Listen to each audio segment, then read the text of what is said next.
Good. All right, cool. It is Wednesday, 9 p.m. We want to welcome everybody who's watching our live and who's listening to the podcast. So, as you all know, last week, Leon was holding it down. I had to actually, well, I didn't have to. We were mentoring a group of kids, teaching them about the market, young adults. Let me use the correct term, young adults. Real quick, move the mic a little closer. Oh, it's hard to hear me? Just bring it closer, yeah. Just better audio. All right, go ahead. Is that better? That's, yeah, a little bit, yeah. Mm-hmm. All right, young adults. We were hosting a group of young adults, and it were about 10 of them, 12, I believe, and they range from 15 to 25. The really cool thing, out of that group, 10 of them joined the IEA platform, which means they're getting serious about their future in investments and getting serious about, how they look at money. So to all 10 who joined IEA, hats off. They also came in at the membership level. To George Tyrone Simpson, thank you for sponsoring them.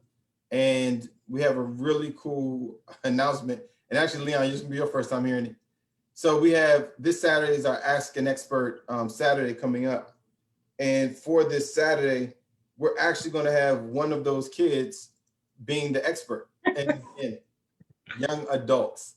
So everyone knows that, tennis shoes are a big thing, but people don't understand the actual market itself. It's a huge market.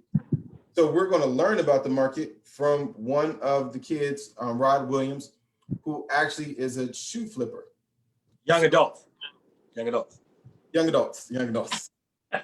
is going to be difficult for me to say that.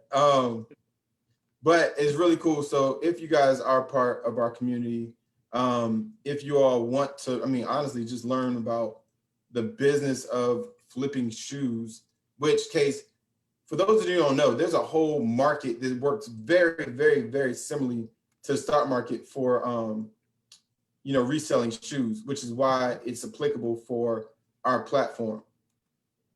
So again, and mention it's not like it's not like the shoes under your bed. We're talking like on these typical things like Jordans and kind of like the more high end shoes. Yeah, but also they're also custom shoes. Custom shoes, yeah. So they're usually like kind of more like specialized shoes. Yeah, so it's a lot of people out there that just paint. They paint shoes, and they also you can get them. You can have your mural put on them, a family member, advertisement. The Colin Kaepernick shoes came out. Colin Kaepernick shoes came out and sold out within like 2 hours. Yeah. When they sold out, the cool part was the fact that you had these shoes that came in, what, $79? I think they hit the market. I'm not a shoe person, so okay. I think it was like $79. But these shoes went up to $400 in the course of like 3 days. Okay. So it's a very real appreciation on them that sometimes we don't speak about, sometimes we do. Either way, we're going to talk about it in the Ask an Expert. And it's cool for us to have someone 22 on to be an expert. This is kind of what IEA is all about. It's not just Leon and I who can, provide information. And truthfully, it's not just the Gen Xers who have like this exclusive pool of knowledge. It's the, millennials. And we're going to have one on. And this guy, he put himself through Morehouse selling shoes. So we're going to have some fun. Let me see. Ooh. And today we're going to get into StayAtHome Stocks. The reason why we're talking about StayAtHome Stocks again is we realized when we did it like two weeks ago, some people didn't even understand the concept of a stay-at-home stock. You didn't fully, it was the first time hearing the term, although it's a known term in the industry, but not everybody is, from the industry. So Leon and I were talking about, how do we help that topic be digested or make it more user-friendly for everyone. So this is what we came up with. We're going to talk about it today. We're going to go into the definition of stay-at-home stocks, what some of the stay-at-home stocks are, and also how you can benefit from the stay-at-home stock really explosion in regards to return on investment. So for anybody who's interested in participating on that Zoom session this Saturday. It's going to be for IEA members, and you can go to www.ieamembers.com, become a member. At the insider and Panther level, you'll be able to participate. Oh, no, actually asking experts for everybody. So everybody in the IEA platform will be able to participate on the Ask an Expert. Were you about to say that, Leon? No, yeah, I was gonna say, yeah, for Ask an Expert, anybody can participate. Yeah. It's gonna be really good. Some of us have been interested in that shoe market. We never know who to go to learn more. Right. Yep. And I've read in the past that it's I don't know if it's billions, but I believe it's tens or hundreds of millions of dollar market. So it's a huge market. It's a market I've read up a little bit on, but I haven't. I'm not definitely nowhere near an expert on. So yeah, definitely cool to hear about that particular market. Oh, and I mean, this guy's going to tell us what the markets are, how you get the shoes listed on the market, because they have the equivalent to exchanges. So when you start talking about flipping shoes, it's literally a parallel to the stock market if you do it the right way. So you got to know what shoes to pick. It's just so many layers, and that's not today. That's Saturday. So for today, one more thing, Leon, I have to say, for everybody who gave me a happy birthday, thank you so much. Truly appreciate it. And I mean, the love that came in was unbelievable. And we're going to give that love back to you in talking about stay-at-home stocks today. So with that being said, Leon, you could take it away. I'm gonna bring up slide 1. Yeah. So 2 weeks ago, we did a topic, I believe it's called stay-at-home stocks, with a focus on the word home. And that whole live was basically about talking about the home portion of stay-at-home. So the home builders. And a lot of people didn't know or didn't know at the time that home builder stocks have exploded. Like they're through the roof. Home demand right now is up about 27% over the last year. So homes are just exploded. So we covered stay-at-home stocks, but focused on the word home. What we didn't realize, because again, Brent and I are in this game, and we kind of live this. A lot of people didn't understand what stay-at-home stocks meant, right? So we got a lot of feedback on that. So we want to do today. We just want to cover, kind of give a definition of it, show some examples, and then just kind of educate everybody on what stay-at-home stocks are. So here's the definition. Stay-at-home stocks are stocks that benefit from everyone working and learning from home due to the coronavirus pandemic. That's essentially it. I mean, the stocks that before were maybe doing well, but now have exploded. Because I mean, one of them that people were surprised about, and it's not on the list we have here, but one of them is actually Clorox. And you say, everybody uses Clorox every day. If you look at a stock chart of Clorox, it is literally vertical. I mean, since the March lows, it's gone straight up. Reason being is we all know why, because everyone needs these wipes, these Clorox wipes to wipe down the counters, wipe down their bags, wipe down their packages that come to their house. I mean, Clorox is through the roof. So that's one example. So when we're talking about the stay-home side, that's one thing. But you got to think about this too. Clorox wipes are this important staying at home. Think about what the stock is going to do when people start to travel again. Because you don't disinfect your house nearly the same way you'll disinfect like a hotel room, your seat on the bus, seat on the metro, going through an airport. So you think it's important now. I don't think that's going to be restricted to the stay-at-home category. Many of these won't, but you'll see as Leon goes on. Yeah, and Clorox came out and said, so a lot of people have said they can't find Clorox wipes in the stores. Reason being is Clorox came out and said they will not be able to meet demand for the Clorox wipes till mid next year. That's how in demand these Clorox wipes are. And again, if you look at the stock chart of the Clorox stock, you'll see why. I mean, the stock is straight up, literally straight up, because they can't fill demand for the product right now. So that's an example of a stay-at-home stock is Clorox. So we're gonna go through. I have 3 examples here, and so for everybody that may not know, March 23rd of this year was when the stock market bottomed, right? So if you look at any stock chart of the S&P 500, or really any Dow, whichever one you want to look at, you'll see between March 20th and 25th, depending on the market. That's when the market bottomed. That's when the low was put in, and ever since there we've taken off. The general stock market right now is up from that March low is up 62%. The S&P 500. Now, here are 3 stocks that I identified, that we identified when we went to look at these stay-at-home stocks. We found 50 of them. Well, we actually found more than 50. The exact number I'm not sure about yet because I need to go back and go through the data.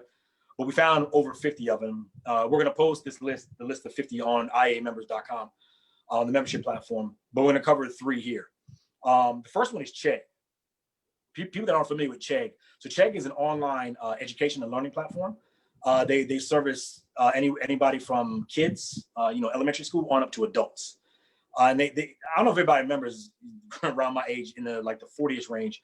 I remember when Chegg first came out, and the only thing they specialized on was reselling college books, college textbooks. So you can go to Chegg at the time and buy used books for cheap. And we used to love it because you got cheap books. And we all know college books are through the roof as far as price. So they started out as an online book reseller of college books, and then over time has grown into a basically a learning platform where you can go there, take classes, get tutorials, things like that. So that of course fits what we're living with now because everyone's kids are now home, learning from home, going to school at home. So their stock has taken off, as we see since the March 23rd low, 5 months. Chegg is up 153%, right? 153%. Remember, the stock market in general returns about 10% per year, and Chegg is up 153% in 5 months. So that's one example. Second one is Zoom. We all know and love Zoom. Brent and I right now are using Zoom to broadcast this live on the Facebook. Zoom is the quintessential definition of a stay-at-home stock for 2 reasons. One, everyone uses it for work. Again, Brent and I are using it now for this live. And it's crazy. Most of these, I heard today or yesterday that Zoom now has, I want to say 60% of the addressable online video market right now. 60%. They have totally, it's crazy because before them, we had Skype and we had Google Hangouts and all these different tools. Zoom has come in and totally dominated the market. So since the March 23rd low, 5 months ago, Zoom is up 230%. Yeah, when did we pick Zoom? Huh? When did we pick Zoom? So yeah, good point. So Brent, you picked Zoom as your first pick, April 1st, our first live. Was that our first live? Yeah, it's our first live. You picked Zoom. Your first pick was Zoom. And since Brent picked it, we can say we. Yeah, yeah. That all goes into the company. Yeah, it's true, right? Since we picked it, that was in April. So I think it's up. So it's up 230% since March. I think since you picked it's up 100 and some odd percent. But it's through the roof. Since the March low, it's up 230%. Like I said again, Zoom has completely, as of right now, cornered the market for work from home and learn from home video. Completely cornered the market. For some of you all who have sent us text messages and put messages in the platform, we're actually going to dissect Zoom a little bit more on a special video to our members. But for just you all who are asking in general, is this the highest Zoom can go? No. Now, is the reality that more than likely, whenever you see a 60% run in the last 4 days, it's highly likely that you're going to see profit taking, which I think happened today. You start to see people taking profit. And for those of you all who don't know what profit taking is, it normally occurs when there's a rip or a tear in the stock, upward momentum. And normally I'll say it's 20% or more. You start seeing people on that next day or 30 minutes before the close, they start pulling their money out. They're taking profits because that's their strategy. Some people take profits because they're going to fund something different. It depends on their reason for pulling out. Some people are just scared that it can never go higher than that. Mm-hmm. And, for those individuals, I say just hold tight. Zoom is not going anywhere. In addition to that, once we get back to a normal, Zoom is still going to have a foothold, a very strong foothold on how people do business. And there are going to be a number of individuals who never would have engaged that platform, but were forced to, they now love it. So Zoom has more to go. Now, in the short run, there'll be some profit taking. This is going to say my prediction. Leon and I haven't discussed it at length. And so what are your thoughts on Zoom, Leon? I mean, Zoom is interesting. Again, 230% in 5 months since the low. But you can't deny, and we're going to go through some of the numbers below on some of their actual statistics that came out of the earnings call. But I mean, Zoom is expensive. Okay, Zoom right now is larger than IBM on a market cap basis. Yeah. IBM's been around for like 300 years. I don't know. It's like 200 something, like whatever. IBM's been around long. Like this on a computer. Yeah, right. Yeah, IBM's been around since forever. Just to say forever. IBM's been around forever. Zoom right now, based on market cap, is larger than IBM. That is ridiculous. It makes no sense. Zoom is expensive. Does that mean it can go higher? Of course. Can it crash? Of course. We don't know. The market right now is spoken that Zoom is worth more than IBM. So from my perspective, Zoom is expensive. I personally wouldn't buy Zoom here. I'd wait for a pullback. But again, if you're looking, we always say, look, leave minimum 3 years out. If you believe 3 years from now, people will still be using online video. You want to buy now, fine. You want to wait for a pullback, it's too. But again, Zoom right now has the majority of the market in the United States right now for online video. So, and you have big players like Microsoft. You have big players like Microsoft, Google, IBM to some extent that are in this game that Zoom is just killed. So Zoom right now is an unstoppable freight train, and I wouldn't bet against it. Yeah, even Facebook. Let's call it what it is. When Zoom really, they took off the most when Facebook started disallowing certain services that they always had, and they suggested you use Zoom. That was like the biggest mistake ever because there was no coming back from it. Right. And most people who were on Facebook, they were faithful, like they will only go native. But now most people, even if they're doing individual lives, they're streaming through Zoom. It's just comfortable because it's secure. Like, it's not dropping all the time. It's a good picture, good interface. It's simple. I would agree with Leon though on this one. This is where you're gonna see me and Leon line up. I'll wait for a pullback, and to give you guys specifics, I'll wait from anywhere from a 3 to a 5% pullback on Zoom. And even then, I don't know if I would immediately pull the trigger. I might watch it for a while. But if you're in it for the buy and hold, the long run, if you wait for a 5% move, and we're talking about $40, $100, right, will you remember that $100? Probably not. So as an investor, I will wait for a small pullback. As Brent, the gunslinger, I would just buy it and just say I'm not worried about the $100 difference in price because I'm gonna hold it for a long time. But I would do a trailing stop on Zoom, and I'm gonna jump off there. We're gonna talk about the platform, but it's overinflated and some of it's just excitement. So I would actually set up a strategy on Zoom where I normally wouldn't. Just to get some perspective on how expensive Zoom is. So a couple of weeks ago, we covered the PE ratio and what it means. And it's a way to kind of judge value. And some people will know what this means, some people won't. But just know the concept, the higher PE ratio is, the more expensive a stock is. Right now, Zoom's PE ratio is 526. Yeah, that's what that means in layman's terms is that for every dollar that Zoom makes in profits, you're paying $526 for that $1 in profit. Now, as a comparison, the PE on the S&P 500 right now is about 25. Okay, so the general stock market PE is about 25. Zoom's is 526. Now, I'm not going to go on a tangent on this, but I will say tech stocks always get a premium PE to the market. So the Zoom's PE being higher than the market, that's going to happen with most tech stocks. But 526 compared to 25 is just ridiculous. So I just want to put that out there. So that's why that's one reason I say Zoom is expensive. But again, if you're holding for the long term, 3, 5, 10 years, it doesn't even matter. A pullback won't affect you either way. And Leon, we just got a question came in. Mo, your question is, can we unpack the thinking on companies basically letting you know, when do we know they're primed for a pullback? So in general, companies are primed for pullbacks for a multitude of reasons. So that is a loaded question. But at the same time, there are a couple of things you look out for. Insider dumping. And there's a difference between selling off for purpose and selling off because they're about to split. They know this company is not going to go any higher. There's a difference. And actually, Leon, you brought that up recently about the Tesla deal.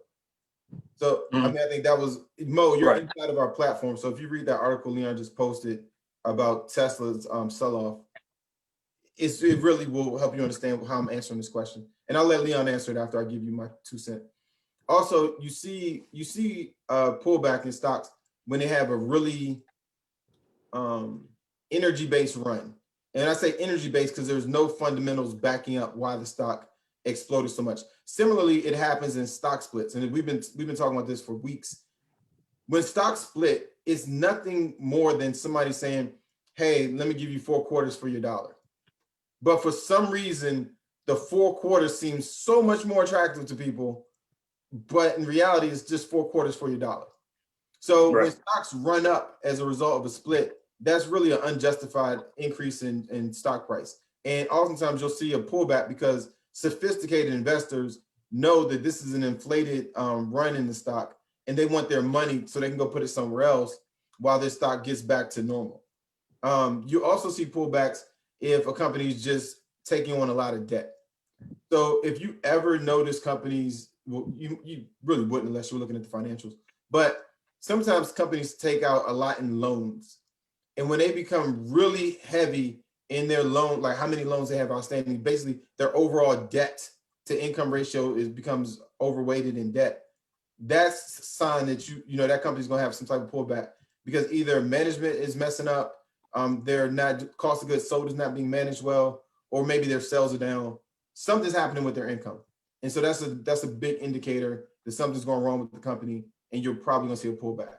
Those it's more, but Leon, what's your thoughts? Yeah, I mean, pullback. I mean, anytime we're talking about the movement of a stock, we don't know.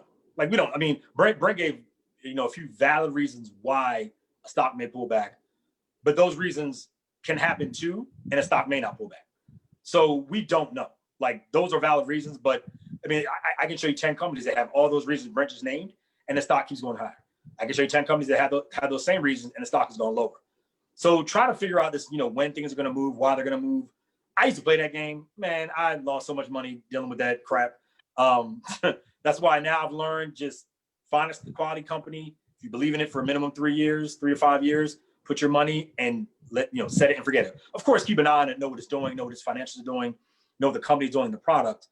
But trying to call, movement of a stock day to day is a losing game. So I would just focus more on the fundamentals of the stock itself and the management than worrying about, when something's going to hit a ceiling or a floor.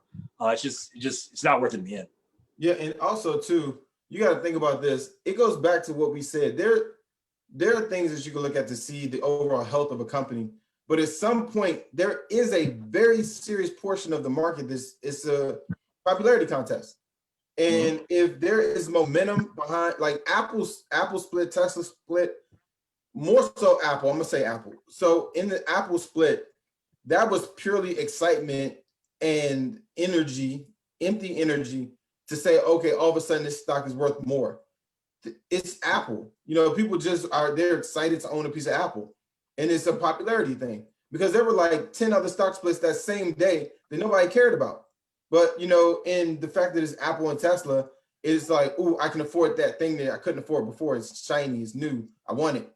But if you look at the PE ratios, I'm sure on either one of those two, it like doesn't make sense. But at the same time, it keeps ticking up. And yeah, it's part of it really is. It comes down to the momentum of the market. And that's why we sometimes reference Robinhood investors. They move for momentum, not all. So if you're invest through Robinhood, I'm not talking about you in general, but the overall Robinhood marketplace are normally unaccredited investors, and they move with the excitement of the market. And so that excitement of the market is exactly what we're talking about. When sophisticated investors see that, or accredited investors see that, they know they're about to take the money out, which is going to draw some people to go, what's wrong with this company? And then you see a pullback, but it means financials are exactly the same during the growth and the pullback. So it makes no sense. Right. Yep. Way off. Okay. So, yeah, went on a tangent. So the third company here is Docusign. I don't know if not a lot of people know about Docusign. I'm sure people that are in real estate know about it. So Docusign is the leading, I think they own like 70% of the market, leading company for e or electronic signatures. So this is huge right now because one, real estate is through the roof right now. I mean, people are buying homes hand over fist, and a lot of these deals are being done. People at home signing these documents via Docusign. I remember when I bought my home years ago. I did a lot of the signing via Docusign. My agent was out of town a lot, and so I would do a lot of the signing of the documents via Docusign. So it's huge in real estate, but now it's also taking off just in business in general, because you still have contracts that need to be signed. You still have now, parents are at home, they need to sign things for their kids. Like Docusign has seen a huge growth in its business since COVID has hit. And you see it here again, since the March low, March 23rd, 5 months ago, Docusign is up almost 240% in 5 months. And again, to get perspective, right now, the S&P 500 in the same 5 months is up 62%. All these companies are up north of 150%. Some are well over 200%. And on average, the market returns 10% per year. So even right now, the market in general is up way more than it normally is. But these stocks, these stay-at-home stocks, are just through the roof. And if you go back and look at the one we did 2 weeks ago regarding the home stocks relative to the stay-at-home stocks, talking about the home builders, because how people are now moving out of the cities and into the suburbs because of COVID, pushing up home prices. A lot of those stocks, the examples you gave, those were up over 200%. So this stay-at-home stock thing, it's a real thing. It's a real thing right now, and it could change once COVID goes away. We don't know. But as of right now, if you're in some of these stocks, you are printing money hand over fist, just because of the way the market is booming for a lot of these stay-at-homes. So as I said, we found about 50. We found a little more than 50. We're going to post the list of all 50 or 50 plus, however many we found, on the membership platform this week for members to see. So one thing I want to dig into next was to kind of give an idea of just how ridiculous some of the revenue and profits companies are making. So I use Zoom here as an example. So Zoom just recently reported their quarterly earnings, and I'm calling it the COVID quarter because the quarter we're referencing here covered the when COVID hit. So it kind of gives you an idea of how much their business has boomed just since COVID has hit. So in the most recent quarter, they grew revenue 355%, 355% revenue growth in 3 months versus last year. 355%. That's unheard of. Customers that are paying over $100,000 annually, they doubled that up to almost 1,000 customers now that are paying that, up to 988 customers, almost 1,000 customers. They doubled that, and then their profits in the last 3 months versus last year is up 200%.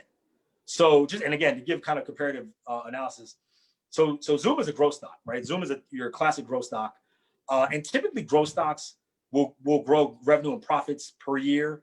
A really, really good growth stock will grow at anywhere from 50 to 100% in a year. That's a really, really good one. You'll get other ones that are grow like 40 to 80% revenue and their growth in a year. Zoom has grown its revenue and its profits in 3 months, 355% for revenue and 200% for profits. Again, that is ridiculous. It usually takes companies 2 to 3, maybe 4 years to grow at these percentages. They did it in 3 months. That just shows how massive this uptick is taking with Zoom's product in the last 3 months, since COVID hit. So they are the classic stay-at-home stock. Yeah, and we the questions are coming in, and the question being from Keisha, the split makes stocks more affordable, and it theoretically does. It depends on the type of brokerage account you have. So right now, there's the opportunity to get fractional shares in a variety of brokerage firms or places where you buy your stock. If you can buy fractional shares, it is literally the exact same thing as experiencing a stock split. Like, exactly. And you don't have to wait for a split. So I will say this, specifically, if you don't have a brokerage account, like E-Trade doesn't do fractional shares, TD Ameritrade, I don't believe they do fractional shares. No, they don't. Okay. So if you have some of the other ones like M1 Financing, Stash, Stockpile, Robinhood, did I say M1 Financing?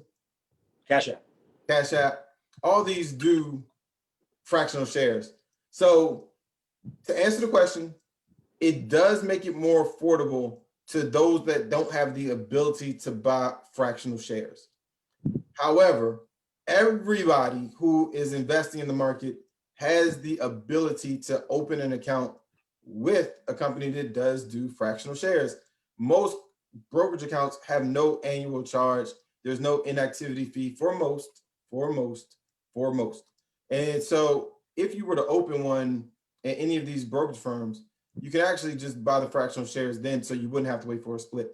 But Keisha, please understand, it will make stocks more affordable to some people, yes, because they're in accounts that don't allow fractional shares.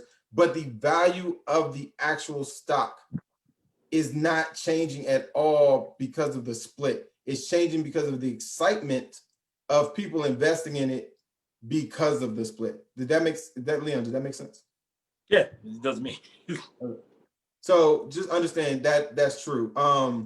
Now, one of the things, did Apple recently experience a pullback? You can say it's still in that phase. And if anybody, again, you're in IEA, you've heard Leon and I talk about, we predicted that it would happen. We said 3 to 4 days after you were going to see a pullback. That was our rough estimate. However, we've also said this, and we'll say it again. Come this time next year, you're not going to remember this pullback. Right. So for those of you all who are trying to play the market and you're like, I'm just trying to get in and make this, unless you're dealing with an extremely large amount of money and you have some type of crystal ball we're not aware of, this time next year, when we're doing these live still, we're going to probably bring up Apple again. We're going to bring up Tesla. And it was going to be that small window where it went down $100 a share, maybe 50, 60, but you're not going to remember it if you're still in the market. It's just going to be a kind of a blip on the radar. So if you're in it for the long run, please be in it for the long run. If you're trying to play short money, we're not knocking anybody's style, but we are saying be prepared. Yep. I mean, Apple today was down. I'm looking at it now. It was down 2% on the day for today. And just want to see. So it reached a high of 137 on today. Cameron said the recent high was 137, looks like, and it's down to 131. So it's had a bit of a pullback. I mean, to me, it's a buying opportunity. I mean, we're talking about Apple here, the most valuable company on planet Earth. So, I mean, take that for what it's worth. But any pullback to me is a buy. In Apple, you got to buy. At least for me. I mean, I'm no advice, but at least for me, I would buy. And when we say no advice, the thing is, Leon and I are talking from our experience. When you all are, and this is why we want you to ask questions during these. Right. If you're listening to the podcast, you can submit questions there. But the reality is, if you look at some of the stocks that we've been picking ourselves, saying that they're worth taking a look at, overall, that portfolio of stocks Leon and I have been picking is somewhere north of 25, 30%.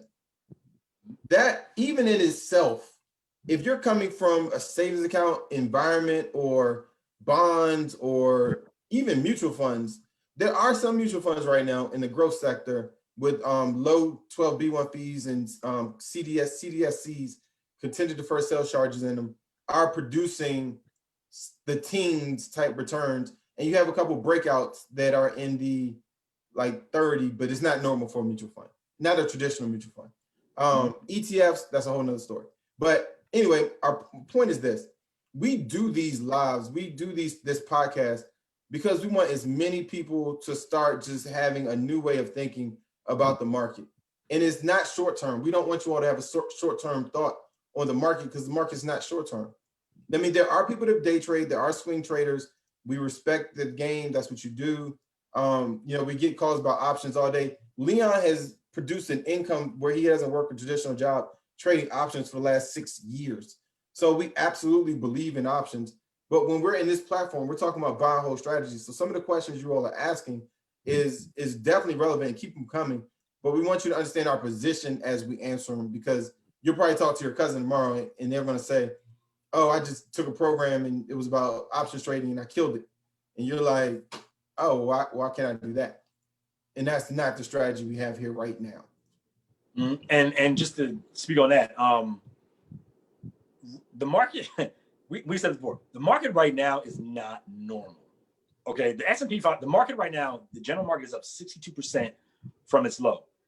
Again, the market generally returns 10% per year.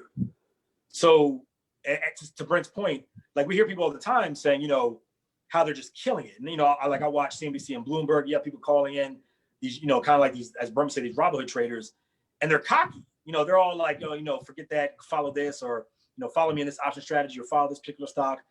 And Brent and I are like, cool, hey, do your thing. Like, hey, it's all good, homie. Like we we're here for if you want to talk, because we know when all this COVID craziness is over, and you don't have Zoom going up 10% per day, you don't have Tesla going up 20% per day. When things actually start to go down some, and the market kind of goes sideways, and people are in options and don't realize why they're not making any money because there's something called decay, and they don't understand decay. It just becomes a whole different ballgame. So, say all that to say, just understand the market right now. These returns we're all getting that are great. I'm not knocking it, but just understand this market is not normal. It's going to settle down. Saw the same thing after the when we came out of the bubble, out of the crash of the .coms. The market also was very frothy and got very high coming out of the credit crisis around 2012, 2013, 14. The market really shot up. So this is par for the course. This is what happens after corrections, but it's not normal. The market eventually settles down and kind of gets back to normal. So, ride it as you can if you're in it now, but just understand, getting, as we see here with Chegg, Zoom, and Docusign, getting, over 200% in 5 months is not normal. But I still have to say, you should be in a lot of these stocks because you can get these returns right now.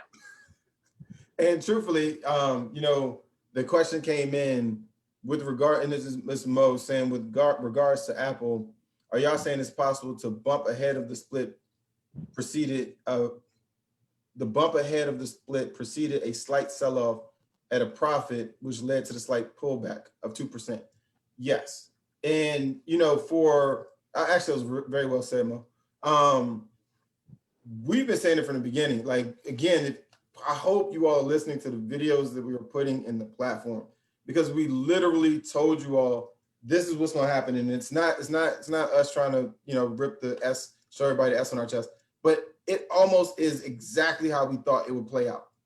It was the game. We kept saying you buy ahead of the split, you don't buy on the split. We said it a lot, and people wait for the split thinking that's when the run's happening. No, the run is happening when they made the first announcement. We're going to split, especially with stocks that are well known versus those unknown stocks. So we're talking about established brands, established revenue, established products and services. When they announce the split, that's when sophisticated investors start buying, which means that leading up to the stock splitting, the profit has already kind of been, those who are going to profit have already gotten in it. And they're just waiting for the split as just the other people to let it run up who think, oh, it's a great value, I'll buy it now. And these investors who've been in the market a long time, they're experienced. They know that you're going to make this group is going to make the stock run up in price, and they're just sitting there with their finger on the button to sell. Mm-hmm. And then they are tracking certain financials and metrics to say they might buy into it again. But a lot of times they're off to the next stock that's going to do the same thing again. And that's their strategy. Most investors that are watching this, that's a game you don't want to play. It works for some. Anything can work for some. We are talking about buy and hold strategies because in large, it's the thing that's going to save us. Not trying to play the market, not trying to manipulate the market. Especially, we get phone calls from people that read like a book, like one book, and they're like, oh, I know exactly what strategy I'm going to implement. And I'm like, we've been investing for 26 years, like plus 26 years, each of us, not an aggregate amount. So we just know behaviors in the market that other people can't anticipate. So it's, again, not better, worse than, it's just a reality that for the average person, buy and hold strategy really works. Don't pick crappy companies, and don't try to pick companies that you feel like, oh, I'm gonna trade in and out of it all year. And unless you are very, very, very well versed in how that game is played.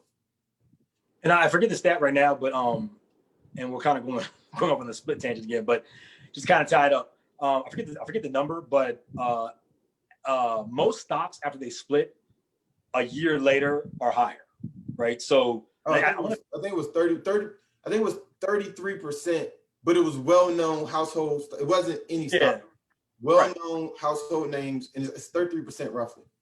Yeah. So a year later, after a stock split on the brand names we know, Home Depots, Apples, Microsofts, what have you, they're up on average 33% the year after they split. So if you missed the run up in Apple, before the split, it's not too late. I mean, because history tells us that, again, history is there's no guarantee, but history tells us that generally, on average, stocks will be up 33% a year after they split. So definitely not too late to buy Apple. And remember, Apple had 5G still hasn't hit yet. So Apple hasn't put out a 5G phone, and everyone's the analysts, for better or for worse, are saying that's going to be the next super cycle, which is just that massive buying that Apple that happens with Apple phones. So Apple's, like I said, Apple's the most valuable company on the planet. If you miss a split, no biggie. Wait for a pullback, and then get back in or get it. I wouldn't look for a pullback at the 20% mark. I would look at a pullback personally. Max, I would say, is like 10, maybe 15.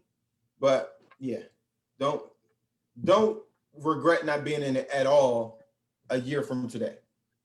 Right. And don't be scared to get in any of these split companies now, figuring you missed it, because we're talking about two of the future companies on the planet, Apple and Tesla. They're not going anywhere. They'll be around in 50 years. They'll be here past us. So you want me to go to slide 2? Yeah. These have been great questions, and we're glad you're utilizing this moment in time to ask us questions, and that's why we're stopping to answer them. And again, if you're listening to us on the podcast, you can submit questions, and we will get back to them as quickly as we can. But Leon and I really want you all to grow, so keep it coming. Definitely. So, all right. So the key takeaways from today, we're talking about stay-at-home stocks. So just to kind of recap, stay-at-home stocks are stocks that benefit from everyone working and learning from home. Many of the companies are up hundreds of percent off of the March lows. They've had ridiculous runs off the March lows. And here's the key point, the last bullet here. Many companies have reported that their newly acquired customers plan to continue to use their services even after the pandemic is over. So companies have gotten, of course, they're talking to these newly acquired customers, and companies are point blank asking, like, look, is this something you plan to use long term, or are you just using this now because of COVID? And many are saying they plan to stick around with these companies, long term. So a lot of these companies that are buying into Zoom now are going to do it, into the future. A lot of these companies are not going back to the office. A lot of these companies, some of them will go back, some of them won't go back. So things like Docusign are still going to be needed. Things like Zoom are still going to be needed. Who knows how long kids are going to be out of school. So something like a Chegg, as kind of like a complementary to regular school, are going to be needed. So that third point is really key. That a lot of these stay-at-home stocks are seeing that these newly acquired customers, and more importantly, revenues and profits, are going to stick around, post-pandemic. Yeah. And just I got a text. 2 texts came through. Thank you for this shirt. Shoutouts. It was a birthday gift for my sister. Thank you, Stephanie Simpson. So I had to say that. And truthfully, this goes back to just the whole thing, to kind of put a bow in it. Many of these stay-at-home stocks are going to go far beyond stay-at-home. And although this is based off of COVID and the way people are getting into it as a result of COVID, it's not going to stay there. It's just not. And for those of you all who want to, see us Saturday for the Ask an Expert, IA Ask an Expert, we will be with Rod Williams, who will be teaching us about the industry of shoe flipping. And so I'm really excited about it, to have a millennial leading that discussion, and the energy that he's going to come with is just going to be awesome. So, if you are interested, because this is a very profitable industry, this guy put himself through Morehouse through that platform. And for all IA members who are watching, when you get into the platform, you're going to see roughly 10 new members who are in that 20, I think 16, 15 is the youngest, 15 to 24 range. Engage them, welcome them, say hello. And if they ask questions, please be open to answering them. They are the future, and they're going to be training the younger generation below them. So it's important that we really get them talking about the market as a way of keeping your money growing and not a savings account. Like not a savings account, not a savings account, not a savings account. Hey, real quick on that point, I just looked it up. So the sneaker resale market is a $2 billion with a B, $2 billion market. So we're not talking about a small market. And as Brent said, it's a liquid market that we can actually participate in right now because there are exchanges, and there's actually a startup, and I actually look it up. I'll actually bring it to the, and actually he may know about it, but I'll bring it to the discussion on Saturday. But I know there's a market that a startup started where you can actually list your. It's a stock market. It's a shoe exchange. Right, it's a shoe exchange. Yeah. Right. Yeah. So I'm gonna try to get on it. It's not easy to get on it. I mean, it's like real rules to this thing. Right. Right. But so we'll cover that Saturday. But I just want to let everybody know that the shoe resale market, the one we're going to cover Saturday, for Ask an Expert, is a $2 billion market. It's a real market that we can all play in now. And yeah, I'm excited to learn about it too. Yeah, and it'll be led by Rod Williams, a senior at Morehouse College. So HBCUs stand up. So that being said, everybody, thank you so much for staying with us. If you're checking out the podcast right now, we're glad you're with us. Please check out some of the other broadcasts that we've seen. And we have submitted all of our information to Amazon, so it is official. We will be part of their beta launch for podcasting, and they found us. So to have Amazon find you and ask you to be a part of what they're building out is really a testament to you guys being with us. And we appreciate it. We do nothing but appreciate it. Definitely. Yeah. Everybody, we'll see you next Wednesday. Whoa. Picks. Oh, picks. Yes. Come on, man. Beverly would let us live that down. It was this was like a great amount of questions. I was excited. I got into the zone of answering questions. Okay. Hold on, give me 1 second, Leon. Let me pull up a ticker. All right. All right, what is your pick? Okay, so my pick this week is a company called Tradeweb Markets, ticker symbol TW. And Bro, you got to share your screen. Yep. Yeah. So again, Tradeweb Markets, ticker symbol is TW. Today they closed at $57.32, and they were down 1.33%. So trade markets is actually pretty interesting. I'm sure a lot of you haven't heard of it. I hadn't heard of it, so I found it, did my research, and there's a reason why you probably hadn't heard of it, because what they do is, so I'm just gonna read. They build and support electronic over-the-counter markets. They build and support electronic over-the-counter bond marketplaces for institutions. Hey, so hold on, Leon. So people are right. They're like, hey, those guys tried to skip out on the picks. You see? They're like, what's going on? Where the picks? Told you, man, the picks ain't no joke. All right, my bad. Go ahead. So I'm gonna say it's Tradeweb Markets, ticker symbol TM. So what they do is they build and support electronic over-the-counter bond marketplaces for institutions. So that's why a lot of you probably haven't heard of this company. They sell into institutions, and they provide they build markets, and they help provide liquidity for institutions, hedge funds, pension funds, a lot of overseas business to buy and sell bonds on the institutional level and corporate bonds. So that's probably why a lot of us haven't heard of them. But when I did my research on it, they were a very, very solid company. And so to give you a background on the numbers, the profits over the last 2 years have average growth of 23%, and their sales have average growth of 24%. So solid growth in profits and sales. And this is on the institutional side of the finance world versus the consumer side. So again, it's Tradeweb Markets, ticker symbol TW. All right. So let me pull this up. My pick today is Home Depot.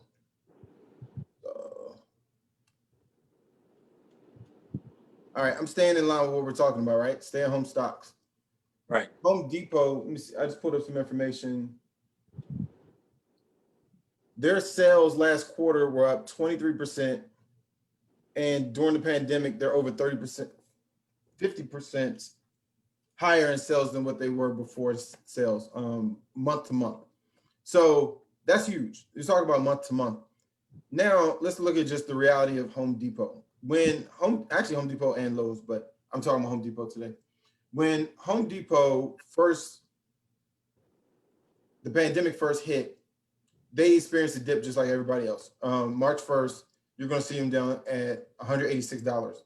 They're almost $100 per share since that March timeline. Now, when you look at that, that's almost a 40% increase, or about 25% increase in the price over that time period.